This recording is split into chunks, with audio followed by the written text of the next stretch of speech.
Bapak Ibu Saudara-saudara, di bulan September ini Majelis Jemaat menetapkan tema besarnya ialah Ora et Labora. Ora et Labora artinya itu hanya 75. Yang 100 itu Ora et Labora artinya berdoa dan bekerja keras. Berdoa dan bekerja jam balik. Doanya yang keras-keras, habis tenaga, kerja noe-noe, tidak bisa. Berdoa dan bekerja keras. Untuk minggu ini temanya ialah menolong lewat doa. Saya pilih satu bagian pembacaan Alkitab dan saya kira ini ideal sekali. Terambil dari Injil Yohanes. Injil Yohanes pasal 17. Ayat 9 sampai ayat yang ke-21. Injil Yohanes pasal 17 ayat 9 sampai ayat yang ke-21. Tertulis di bawah perikop doa Yesus untuk murid-muridnya. Ayat 9. Aku berdoa untuk mereka. Bukan untuk dunia aku berdoa, tetapi untuk mereka yang telah Engkau berikan kepadaku, sebab mereka adalah milikmu. Dan segala milikku adalah milikmu, dan milikmu adalah milikku, dan aku telah dipermuliakan di dalam mereka.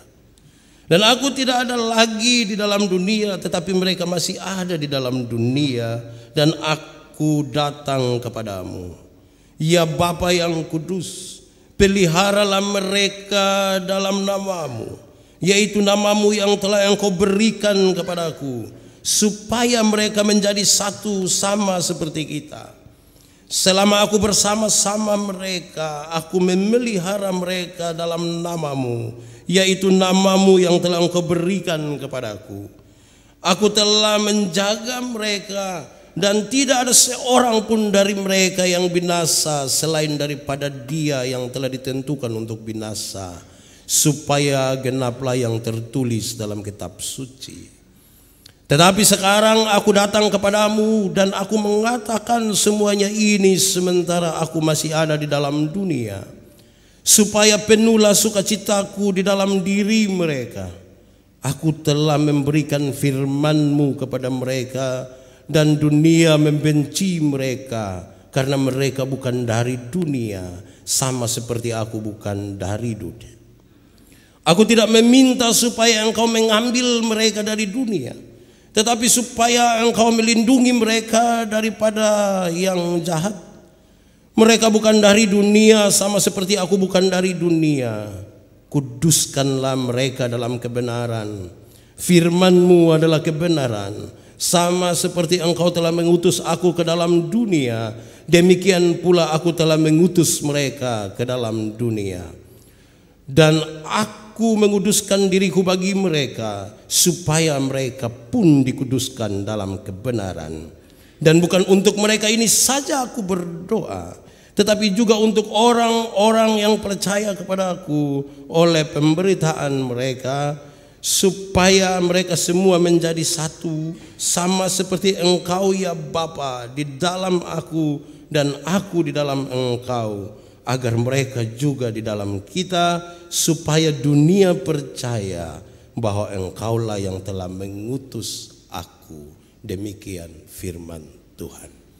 Berbahagia setiap orang yang mendengar firman Tuhan, memelihara dan melakukan dalam hidupnya setiap hari. Haleluya. Haleluya. Haleluya. Haleluya.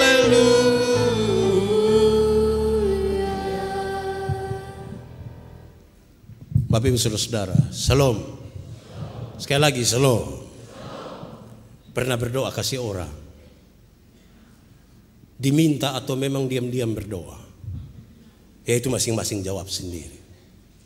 Tapi ini bagian yang serius. Minimal kita bantu orang berdoa. Kalau tidak bisa kasih sumbangan ya berdoa. Kalau tidak sumbangan lagi tidak berdoa lagi, itu mengerikan itu. Berdoa bagi orang lain. Saudara-saudara, Tapi memulai dari mana? Mengisi doa untuk menolong orang lain dari mana? Ini menjadi serius. Saudara-saudara, tapi sebelum kita masuk di bagian itu, beberapa catatan awal ini ingin saya sampaikan buat kita. Beberapa catatan awal ini. Satu, harusnya teks itu dibacakan utuh dari ayat 1 sampai ayat yang ke berapa itu? 26. Harusnya.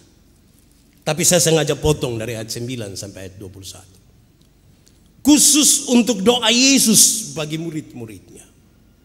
Supaya itu yang kita pakai ketika kita mau menolong orang lewat doa.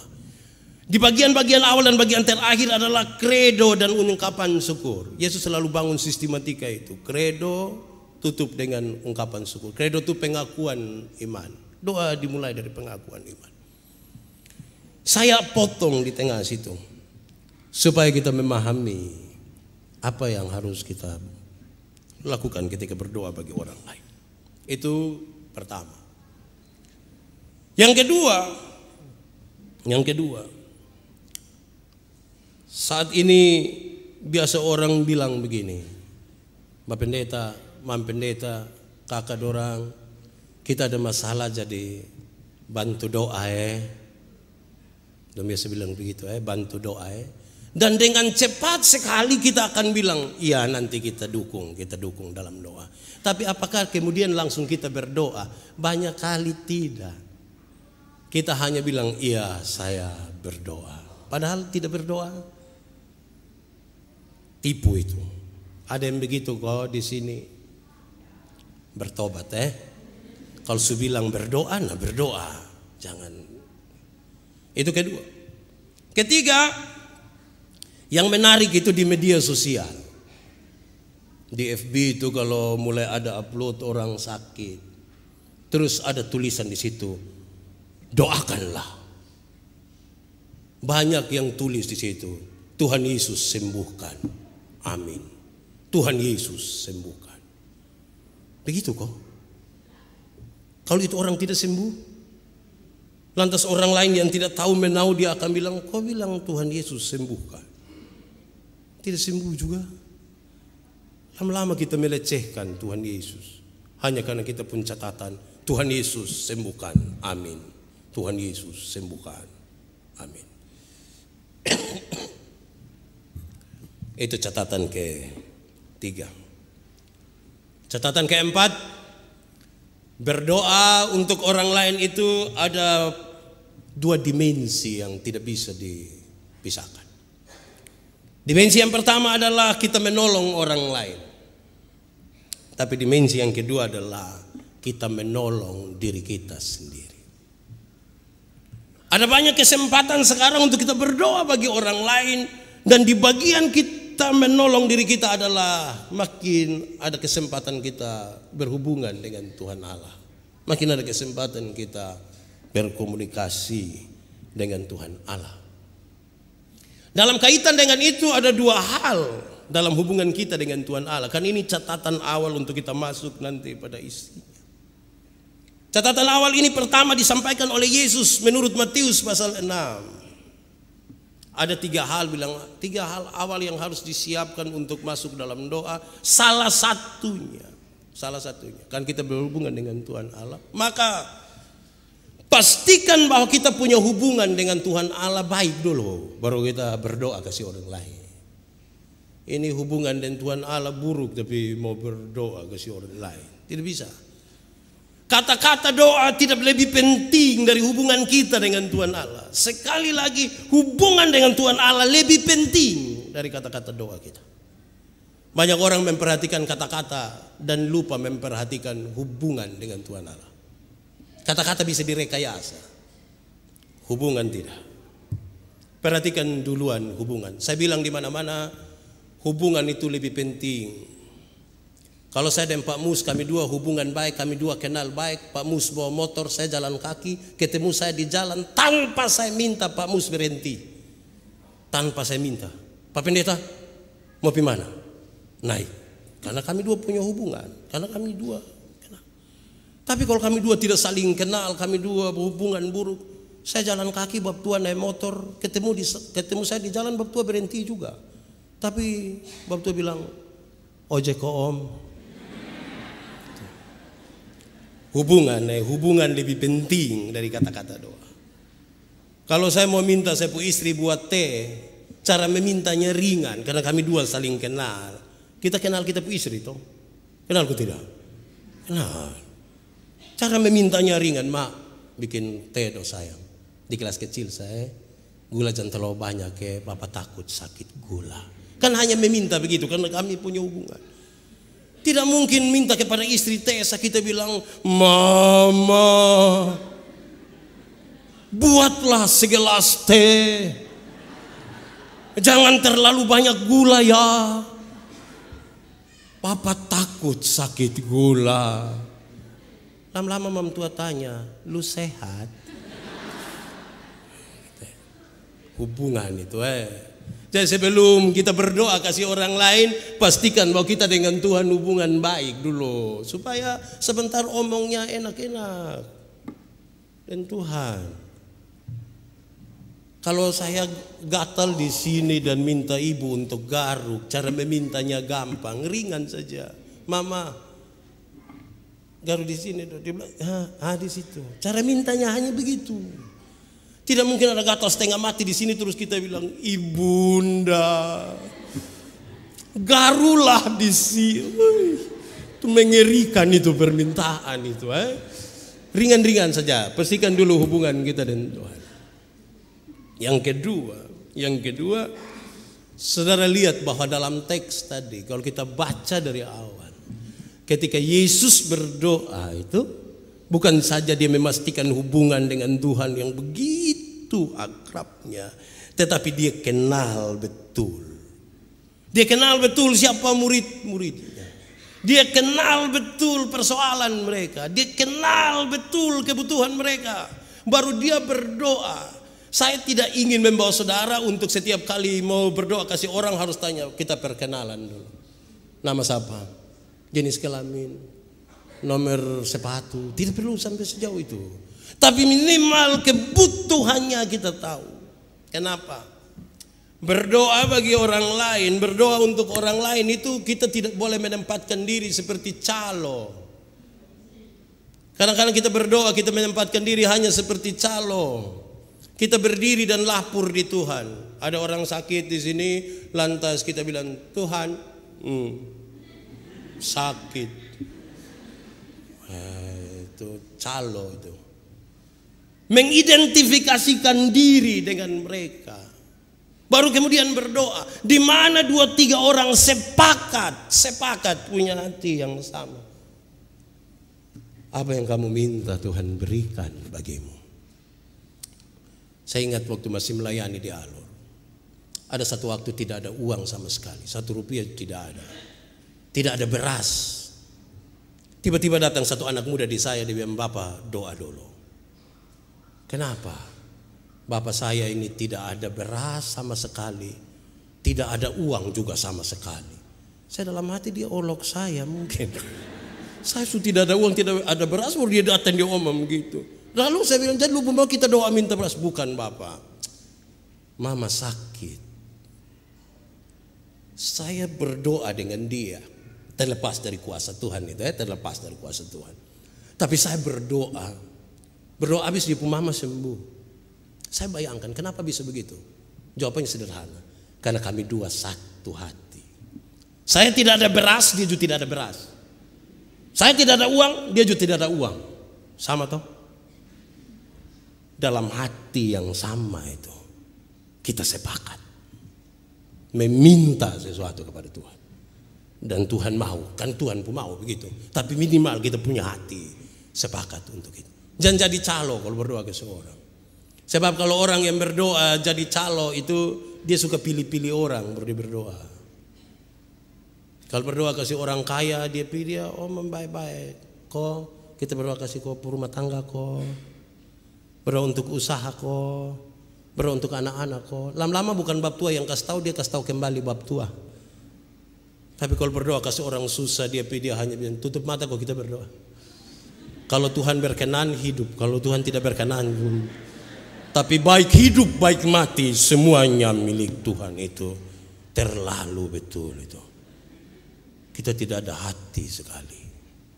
Oke, saudara, setelah memahami hal-hal itu, baru sekarang kita belajar dari Yesus bagaimana Yesus berdoa untuk orang lain. Supaya ketika saya dan saudara diminta berdoa bagi orang lain, atau secara diam-diam kita angkat hati untuk berdoa bagi orang lain, minimal apa yang Yesus lakukan bagi murid-murid itu, itulah yang kita pakai. Saya catat 4 hal. Tapi itu 4 hal itu ada di ABCD juga. Panjang. Satu. Yesus berdoa supaya murid-muridnya menjadi kuat dalam masalah dan bukan lari dari masalah. Itu yang pertama. Yesus berdoa supaya mereka tetap kuat ada dalam masalah. Yesus tidak berdoa untuk membuat masalah itu hilang. Tidak. Supaya mereka kuat ada di dalam masalah. Itu menarik. Kadang-kadang kita berdoa supaya Tuhan menghilangkan masalah. Tidak. Di dunia ini masalah tetap akan ada. Di surga baru tidak ada masalah. Di dunia ada masalah. Hanya 2 orang di dunia yang tidak ada masalah. Pertama, orang gila. Itu dia tidak ada masalah. Biar dia tidak pakai pakaian, itu dia jalannya tidak ada masalah. Dan yang kedua adalah orang mati. Orang mati tidak ada masalah. Dia mati, nggak ada masalah. Masalah bukan masalah. Cara kita lebih penting dari itu persoalan. Karena itu saya mencatat begini. Ketika Yesus berdoa supaya mereka kuat ada di dalam masalah, poin paling pertama dari bagian itu ialah Yesus berdoa bagi mereka yang masih hidup, bukan yang sudah mati. Yesus lagi berdoa bagi murid-murid yang masih hidup. Kalau berdoalah bagi orang lain, berdoalah bagi mereka yang masih hidup, bukan yang sudah mati. Ini kontekstual sekali dengan perilaku akhir-akhir ini. Banyak orang itu, ini bukan pada ajaran kita. Banyak orang itu, ketika ada orang lain mati, kita tulis read baik-baik, baru kita bilang, jadilah pendoa buat saya. Masih hidup saja tidak tahu berdoa, mati dia mau berdoa ke saya, bagaimana? Tidak mungkin itu. Berhenti. Berdoalah bagi mereka yang masih hidup. Yang mati sudah mati itu. Berdoalah bagi mereka yang masih hidup. Tidak usahlah berdoa untuk dia jadi pendoa bagi kami. Justru tidak ada itu. Justru tidak ada itu. Membuat apa? Juga supaya perilaku kita lebih ditujukan kepada mereka yang masih hidup. Saya omong di mana-mana, kita ini pi kuburan saja bermasalah. Sampai langsung bilang, "Salam, kami sudah datang." Untung bab tua tidak sambung bilang, "Omong deng." Bicaralah dengan mereka yang masih hidup. Berdoalah dengan mereka yang masih hidup. Jangan yang sumati baru dipaksa bawa omong. Yang dia hidup kita tidak bawa omong. Itu satu. Yang kedua, supaya Tuhan dimuliakan di atas mereka. Supaya Tuhan dipermuliakan. Berdoa bagi orang lain supaya mereka kuat dalam menghadapi persoalan mereka. Berdoalah supaya Tuhan dimuliakan di atas mereka dan bukan kita yang dimuliakan. Bukan juga tindakan mereka yang dimuliakan. Kenapa catatan ini menjadi bagian ini? Karena banyak kali kita berdoa tapi bukan Tuhan yang dimuliakan. Pak Pendeta sembahyang dulu, tidak mau minum obat. Sembahyang habis baru bilang, "Bapak, ini obat ini Bapak." Itari mam tua semua lewat, untungin obat. Nah yang tadi kita omong Tuhan. Berdoalah supaya Tuhan yang dimuliakan, bukan obat, bukan apapun. Tuhan yang dimuliakan. Dan bukan kita juga yang dimuliakan. Kalau berdoa ke orang lain, begitu. Kenapa saya bilang begitu? Saya mendampingi hampir 6.000 kelompok persekutuan doa di Gemit. Banyak kali jemaat datang yang Mbak Pendeta, itu bab tua kalau berdoa satu kali. Itu mam tua kalau berdoa 2 kali sah. Dan itu kakak tua kalau berdoa 3 kali sah. Yang memberi kesembuhan tuh bab tua, mam tua, kok kakak tua? Siapa yang kasih kesembuhan? Tuhan. Karena itu berdoalah supaya Tuhan yang dimuliakan. Jangan kita yang dimuliakan. Kita sapa. Lu sapa. Berdoalah sampai Tuhan yang dimuliakan. Supaya mata orang tertuju kepada Tuhan dan tertuju kepada kita. Kita sapa. Bukan sap-sapan, kita bukan apa-apa juga. Tapi banyak kali betul hamba-hamba Tuhan ini kerasa takut karena aku. Kalau misalnya berdoa kok tidak jadi, kita pun tugas berdoa sah. Bukan turut menentukan. Pulang dari sini kalau ada yang datang kok ada masalah kok dia bilang, mari kok saya berdoa. Nanti satu kali suruh dia main lompor di mana kok. Tugas kita tuh hanya berdoa, bukan turut menentukan. Dia jangan bikin diri inti, jangan. Bikin diri cadangan. Jangan bikin diri inti, tidak boleh. Biar Tuhan yang dimuliakan. Korek kawan di samping kau kasih tahu, biar Tuhan yang dimuliakan. Jangan kita pun diri dimuliakan. Tuhan yang dimuliakan. Ketiga, di bagian ini, di bagian di mana Yesus mau berdoa supaya orang-orang itu kuat dalam masalah mereka. Di bagian inilah masalah-masalah dia, masalah-masalahnya itu kita sampaikan di situ kan kita sekian. Sampaikan di situ. Masalah kita sakit, sampaikan di situ. Kalau kita sementara dalam kecewa, dia dalam kecewa, sampaikan di situ. Kalau dia ada dalam dosa, sampaikan di situ. Kalau dia ada dalam pergumulan tentang keinginannya lebih kuat dari kebutuhannya, sampaikan di situ. Kalau dia terlalu sibuk, sampaikanlah di situ. Kalau dia sementara iri hati, sampaikanlah di situ. Sampaikanlah di situ. Tuhan, kami berdoa. Ini anak yang terlalu main-main dan dosa Tuhan. Tapi kita omong begitu, kita tahu dan pasti baru omong. Jangan sampai tidak tahu dan pasti juga kita bangun bilang, mengaku sudah. Saya ada lihat ini. Dari lupuk muka saya lihat engkau bermain-main dengan dosa. Saya kira tidak. Sampaikanlah dengan pasti. Itu bagian pertama. Berdoa kasih orang lain itu. Berdoa supaya dia menjadi kuat. Ada di dalam masalah. Tuhan itu tidak pernah menjanjikan lautan tenang. Tidak pernah.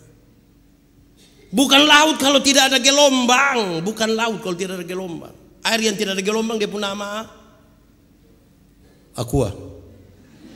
Tidak ada gelombang. Tapi yang namanya laut itu tetap ada gelombang. Tapi Tuhan janji berikan kekuatan untuk kamu menyelesaikan masalah. Karena itu masalah itu apa? Kita ini diciptakan untuk makin tinggi ke atas. Dia juga yang bermasalah itu diciptakan untuk makin tinggi ke atas. Supaya apa? Supaya ketika dia berjumpa dengan masalah, masalah itu dia ditekan sedikit ke bawah supaya dia makin tinggi. Masalah itu apa? Masalah itu dia ditarik sedikit ke belakang supaya dilempar makin jauh ke depan. Supaya ketika dia berjumpa dengan masalah dia bilang, Tuhan terima kasih untuk ini masalah. Tapi mohon maaf Tuhan, ini masalah di Purasa Pahit. Dia saya datang kepadamu dengan muka merah, mata babangka, karena tidak bisa tidur dan menangis dari tadi malam. Tapi dia tahu bahwa dia diberi kekuatan. Bukan silih dari masalah. Saudara punya masalah kok, punya. Tidak usah omong. Saya lihat ini muka masalah semua. Ya memang kita berada dalam masalah, supaya kita sampaikan kepada Tuhan. Baku bantu, kita berdoa. Itu pertama. Kedua, Yesus berdoa bagi murid-muridnya supaya murid-muridnya menjadi satu. Supaya murid-muridnya menjadi satu. Mereka tidak boleh tercerai-berai. Mereka tidak boleh melepaskan diri satu dengan yang lain. Tapi supaya mereka menjadi satu. Supaya mereka menjadi satu. Saudara, ini menjadi penting untuk kita mempertahankan apa yang disebut nama persekutuan. Gereja itu hanyalah gereja kalau mereka bersekutu, kalau mereka bersatu. Kalau mereka tidak lagi bersatu, mereka bukan gereja. Ada ancaman egoisme yang sangat besar dalam perjalanan bergereja. Ancamannya seperti apa? Ini selain yang orang tua-tua, selain orang tua-tua. Kita ini kadang-kadang pikir begini. Kalau mau dengar khotbah yang bagus, untuk apa pergi gereja? Dengar pendeta yang di berkhotbah, untuk apa? Cukup di rumah, setel radio, bisa sambil tidur, makan-makan ubi kayu, dengar khotbah. Cukup itu. Kalau mau tahu yang khotbah bagus dengan dia punya segala macam yang bagus, tidak perlu pergi ke gereja. Buka itu TV apa lagi? Nah itu TV itu. Itu langsung lihat khotbah bagus-bagus di situ. Ini ancaman kehancuran gereja. Orang makin egois, so bisa sembahyang sendiri-sendiri. Untuk apa itu persekutuan? Ya tadi saya bilang ini bukan untuk orang tua. Kenapa? Ya kalau memang dong sakit, kok tidak bisa duduk lama, nggak mau datang sini. Jadi kalau itu menjadi kebutuhan bagi mereka, tapi bukan untuk kita. Bukan untuk kita yang masih kuat dan masih bisa duduk sedikit lebih lama. Di sini gereja hanyalah gereja kalau mereka bersekutu. Tuhan Yesus berdoa supaya mereka menjadi satu. Itu poin pertama dari teks ini. Supaya Tuhan jadi satu. Jadi satu itu bukan berarti seragam. Tidak perlu jadi seragam. Satu pakai hitam, semua pakai hitam. Satu putih, semua putih. Bukan itu. Satu bilang do, semua do. Dengan sol. Dengan sol. Kita tetap berbeda. Menjadi satu itu bukan berarti diikat.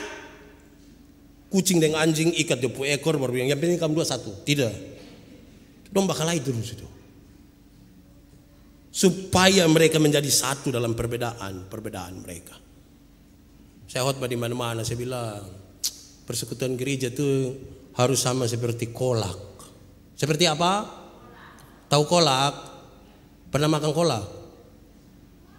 Kolak terdiri dari ubi, pisang, gula, santan, betul ya? Dia pun nama apa? Kolak. Waktu makan dia pun pisang, masih rasa pisang kok tidak? Masih kok tidak? Masih.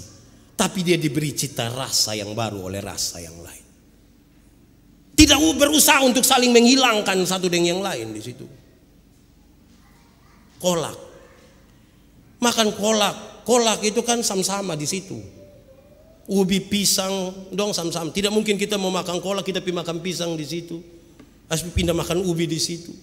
Pergi minum santan di situ. Baru bilang mari kok kita pergi duduk di komfor di situ, kan tidak bisa begitu. Kumpul semua baru jadi satu. Dia pun nama apa? Kolak. Itu beda dengan teh. Tahu teh? Pernah minum teh? Teh terdiri dari air, apa lagi? Gula, apa lagi? Teh. Terus dia pun nama? Teh. Itu dia pun masalah itu. Teh itu terlalu egois. Masa ada banyak-banyak terus dia pun nama hanya teh. Lu sendiri. Ada gula, ada apa lagi?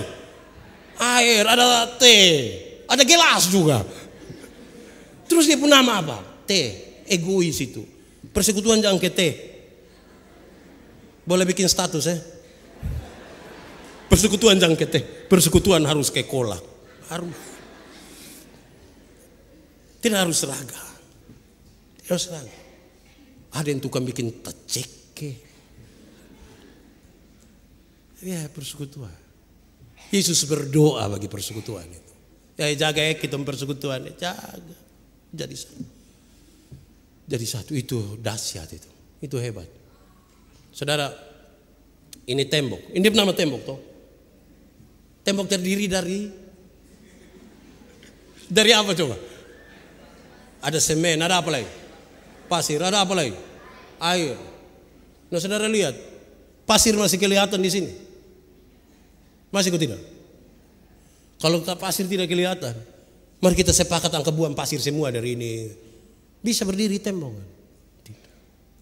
Mungkin Anda tidak kelihatan seperti pasir, tapi Anda penting bagi persekutuan. Amin. Persekutuan itu. Yesus berdoa begitu. Kedua, poin kedua dari yang tadi, yang kedua. Poin kedua bilang begini. Hal mendasar dari kesatuan ialah kesatuan dalam nama Bapa. Itu hal yang paling mendasar. Dari persekutuan tadi adalah persekutuan di dalam nama Bapa. Bukan di dalam nama siapa-siapa. Bukan di dalam nama saya. Bukan di dalam nama siapapun. Bersekutu di dalam nama Bapa. Tuhan Allah.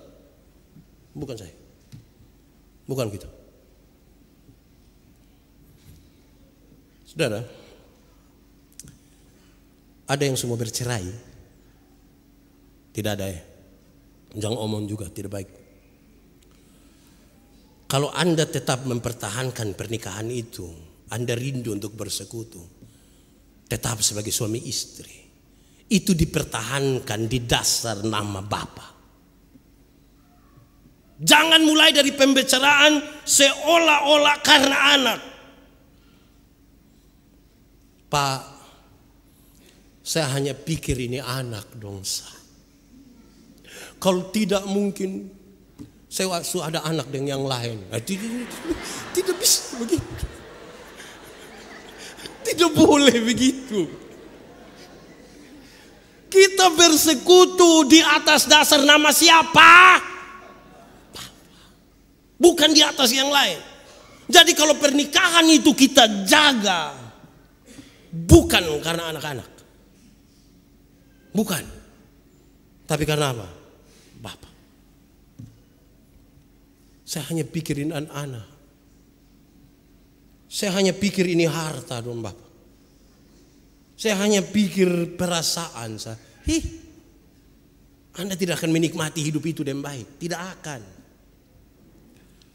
Bangunlah hidup ini di atas dasar nama Bapa. Saudara,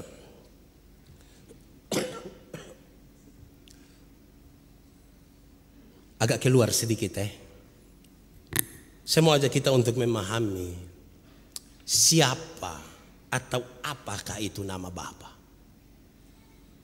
Ini agak di luar kita pun tema, tapi saya merasa penting untuk kasih tahu. Apa dan siapakah nama Bapa itu? Dan siapakah nama Bapa yang sesungguhnya? Ini menarik untuk menjadi sebuah perenungan.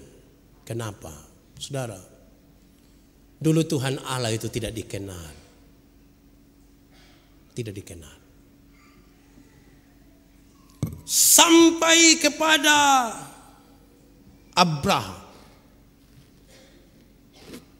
Kemudian kita dengar, pokoknya mulai dari kita pun bapak-bapak leluhur dong itu. Kita mulai kenal dia pun nama YHWH. Tapi tidak boleh disebutkan. Tidak boleh. Dari tidak dikenal menjadi ada sebutan, tapi tidak boleh disebutkan. Tidak boleh. Di kitab Keluaran dia tambah satu ketika Musa bertanya kepada Tuhan dalam Keluaran 15 Keluaran pasal 3. Dari YHWH yang tadi tidak bisa disebutkan itu, dia tambah satu, dia mengatakan, aku adalah aku. Jadi dari yang tidak dikenal itu menjadi YHWH yang tidak boleh diucapkan, dia naik lagi, aku adalah aku. Saudara, lantas dalam rencana itu, setelah manusia jatuh dalam dosa, rencana penyelamatan Allah mulai datang sampai kepada Yesus Kristus, dan mulai ada nubuatan kira-kira 700 atau 800 tahun sebelumnya. Yesaya mulai menyebutkan dari yang YHWH naik ke aku adalah aku, tersebutlah Immanuel.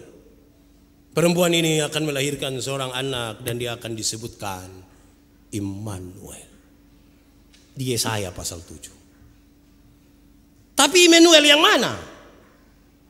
Karena banyak juga nama Immanuel. Maka di Yesaya pasal 9 dia tambah satu. Immanuel yang dimaksud adalah lambang pemerintahan ada di atas bahunya. Dan namanya disebutkan orang penasihat ajaib, Allah yang perkasa, Bapa yang kekal, Raja damai. Makin jelas ini. Makin kental. Oh, Immanuel yang dimaksudkan itu yang pemerintahan ada di bahunya. Namanya disebutkan orang penasihat ajaib, Allah yang perkasa, Bapa yang kekal, Raja damai. Waktu kelahiran Yesus, kalau kita belajar dari Matius dan Lukas, makin jelas. Namanya ialah Yesus. Makin jelas namanya. Engkau akan memanggil dia Yesus.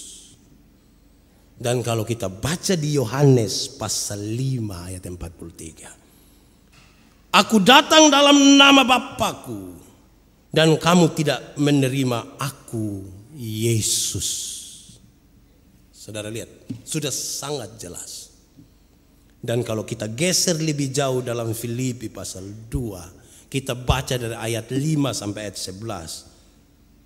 Yang paling inti ada di sini. Maka Allah mengaruniakan nama di atas segala nama, supaya dalam nama Yesus itu bertekuk lutut semua itu seterusnya. Jadi dari sesuatu yang tidak jelas nama dan tadi, perlahan-lahan dalam rentang waktu yang panjang itu dijelaskanlah namanya siapa, Yesus. Supaya di dalam nama Yesus bertekuk lutut. Apa yang ingin saya sampaikan dari kata bertekuk lutut? Egoisme kita, kesombongan kita, segala sesuatu yang tidak pas itu harus bertekuk lutut di bawah nama Yesus.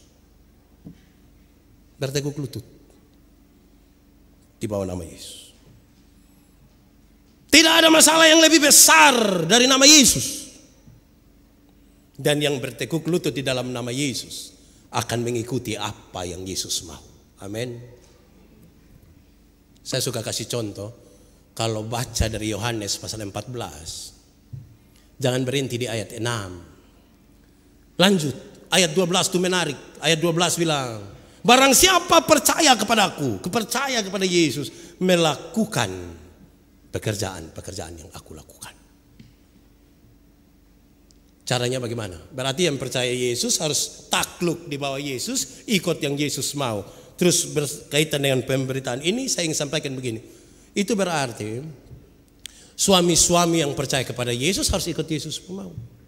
Istri-istri yang percaya kepada Yesus juga harus ikut Yesus mau. Ada seorang perempuan berzina kena tangkap. Terus menurut adat setempat ini orang harus dilempar dengan batu sampai mati. Domba datang dengan harapan perempuan segera dihukum. Yesus duduk korek-korek tanah sedikit, terus Yesus bilang, siapa rasa diri tidak berdosa, nah angkat batu kau lempar duluan. Ada yang lempar? Yesus bilang, dong su di mana? Dong su pulang Bapak. Engkau pergilah dan jangan berbuat dosa lagi. Takluk di bawah namanya. Engkau pergi dan jangan berbuat dosa. Kalimat engkau pergi dan jangan berbuat dosa lagi. Yesus tidak kompromi dengan dosa. Dosa tetap dosa. Dosa tetap dosa. Tetapi kepada setiap pendosa ini diberikan kesempatan baru. Masa lalu tidak bisa dirubah. Tapi masa depan sekarang di dalam nama Yesus segera akan dirancang. Nah sekarang saya tanya, hai suami-suami yang mengaku pengikut Yesus, ketika ketahuan bahwa istrimu berzina, sudah bisa urus pakai cara Yesus?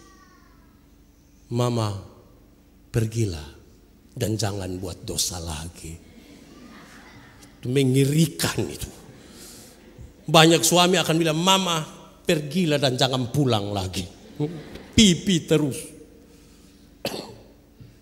Ibu-ibu, istri-istri, ketika ketahuan bahwa suamimu berzina, bisa urus pakai cara Yesus?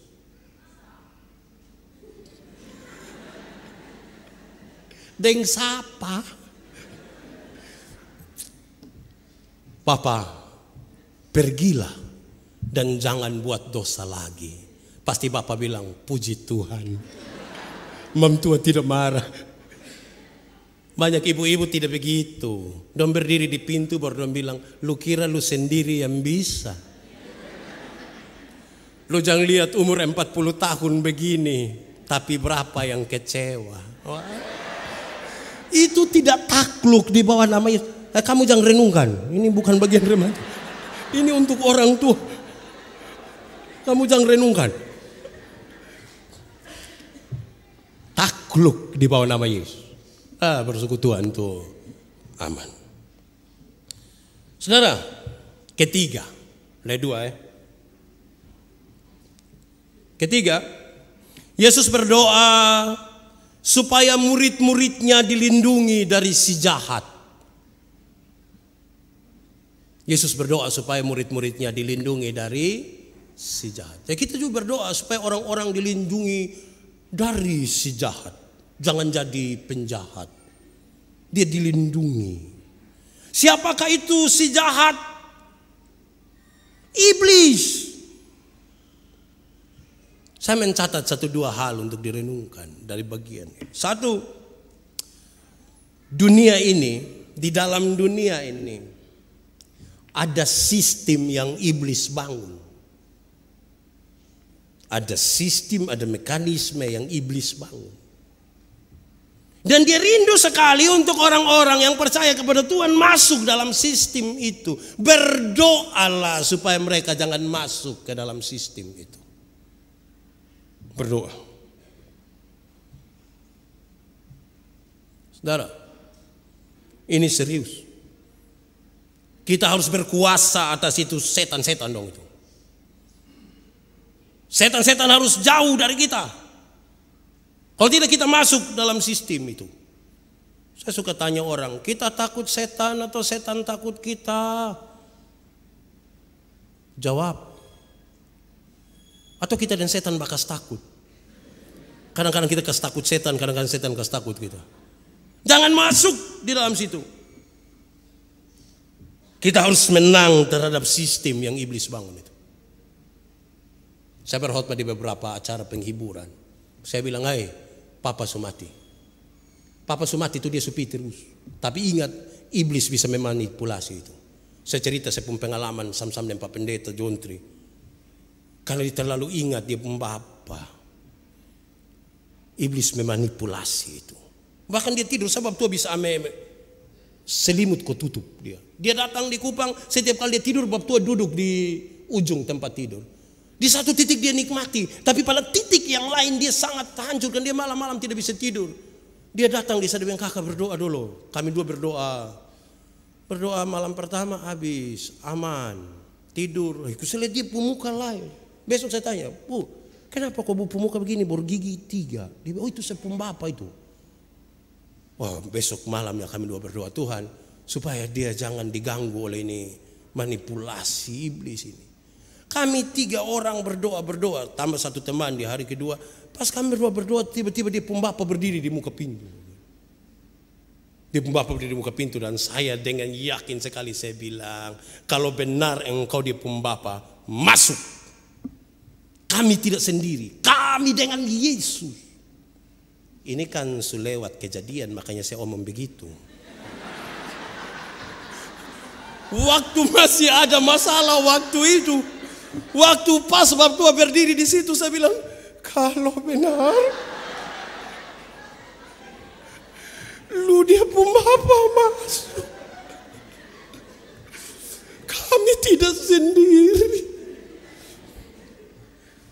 Ini kan sulewat kan kita bisa cerita hebat-hebat. Waktu jadi itu mengerikan. Dia tidak berani masuk. Beberapa menit kemudian dia geser sedikit ke jendela. Dia tidak masuk.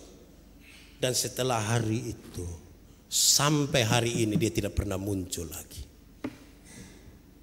Berdoa supaya orang-orang jangan masuk dalam sistem yang iblis bangun. Jangan ada yang kaget-kaget datang kasih tahu, Bapak, kenapa? Tadi malam nenek ada datang. Nenek datang bikin apa? Kasih tahu nomor KPI. Itu nenek bermasalah itu. Jangan masuk dalam sistem itu.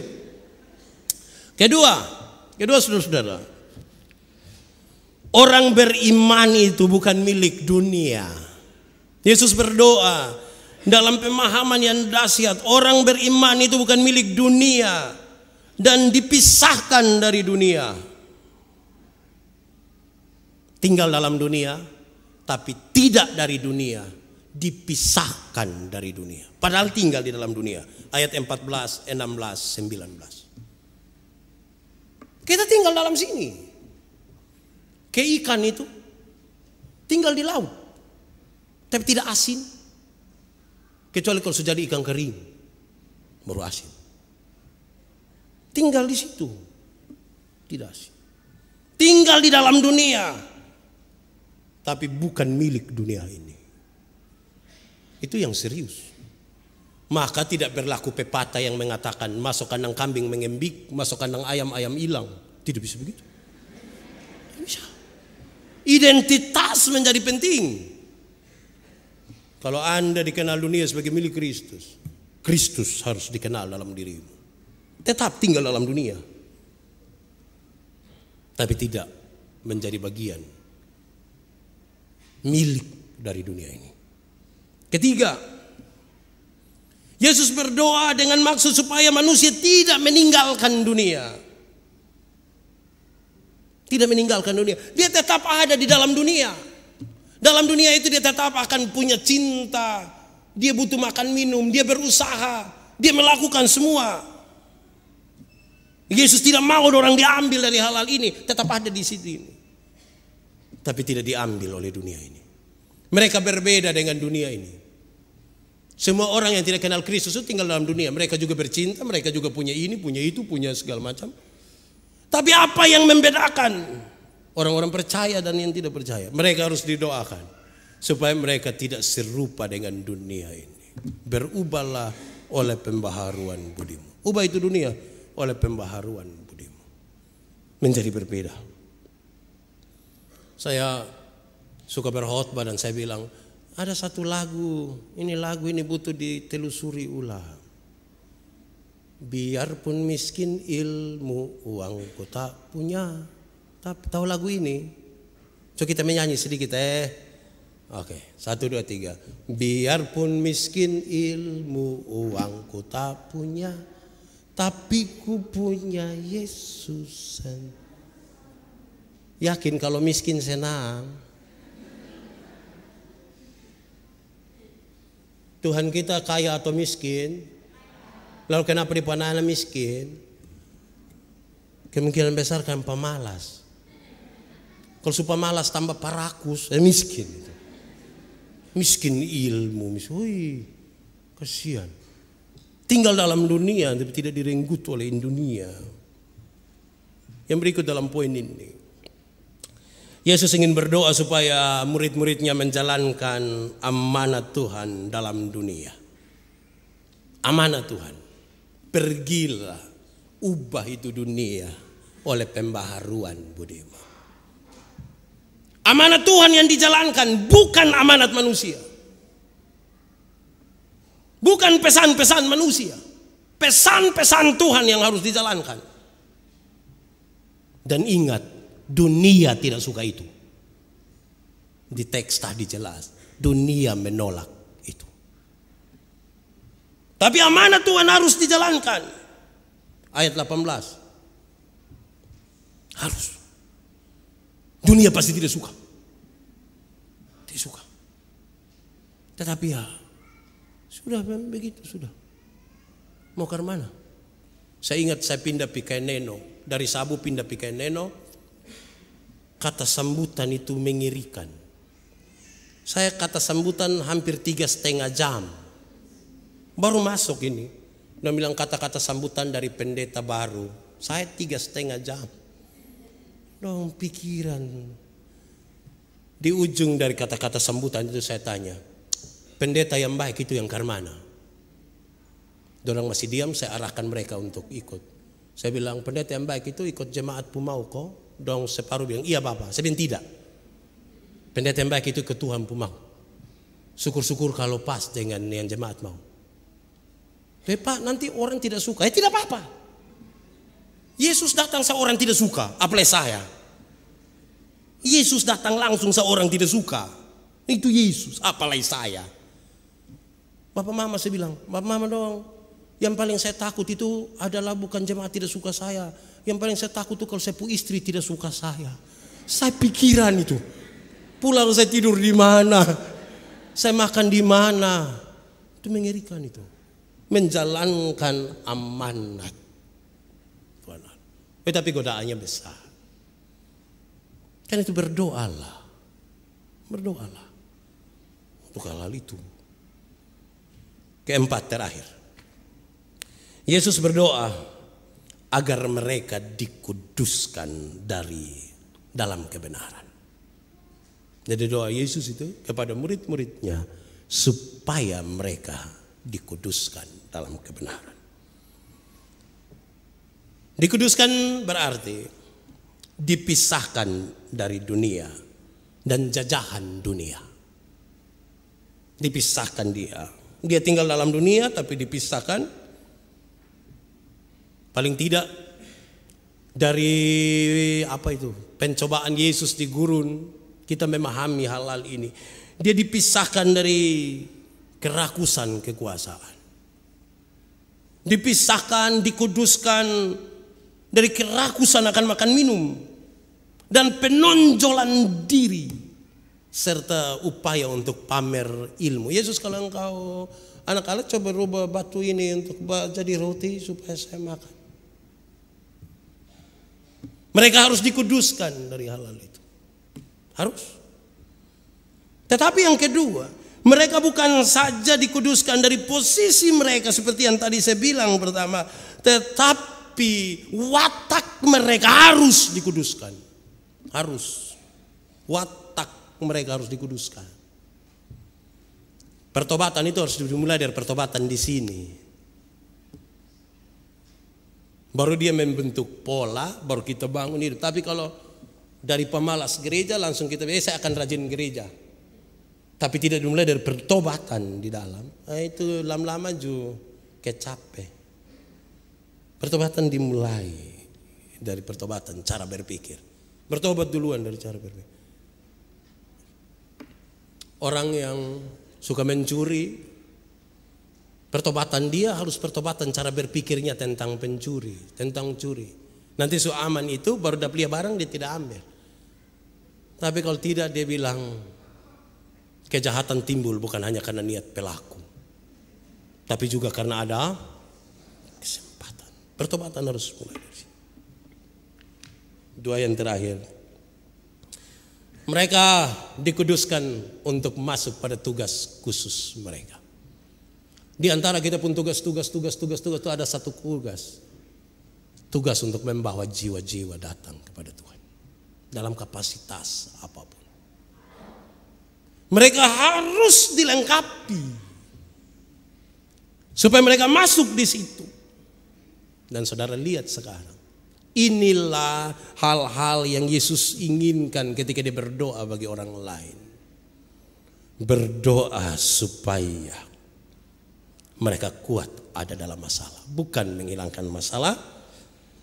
Berdoa supaya mereka tetap menjadi satu. Berdoa supaya mereka dilindungi dari tipu muslihat si jahat. Dan berdoa supaya mereka dikuduskan. Nanti pulang, kalau ada yang minta doa, doalah di bagian-bagian ini. Kita tunduk kepala sekarang.